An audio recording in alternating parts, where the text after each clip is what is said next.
ৰাজ্যত পুনৰ বাল্য বিবাহৰ বিৰুদ্ধে আৰক্ষীৰ অভিযান বেলেখীপাৰাত 50 বছৰীয়া দৰাসহ আটক 6 জন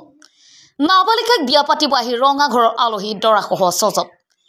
কাঠালদি তৃতীয় খণ্ড গাঁৱত সংঘটিত হৈছে এই ঘটনা গাঁওখনৰ দেলবাৰ আলী মণ্ডলৰ নাবালিকা কন্যাক বিয়া কৰোৱাৰ সময়ত বেলেখীপাৰা আৰক্ষীয়ে আটক কৰে 6 জনক আটকাধীন ব্যক্তি কেইজন হল দৰা মইনুদ্দিন হক মইনাল হক ৰহমান মণ্ডল আকবৰ আলী মণ্ডল ইমান আলী আৰু কইনা পক্ষৰ সফৰ ৰহমান কোকৰাঝাৰ জিলাৰ হেকাইপাৰাৰ পৰা বিয়া পাতিবলৈ আহিছিল দৰা মইনুদ্দিন হকে 50 বছৰীয়া মইনুদ্দিন হকে 17 বছৰীয়া কিশোৰীক বিয়া পাতিব আহিছিল বেলেখীপাৰাৰ কাঠাল দিয়া বেলেখীপাৰাৰ পৰা নুৰুদ্দিনৰ ৰিপৰ্ট অসম ৰিপৰ্ট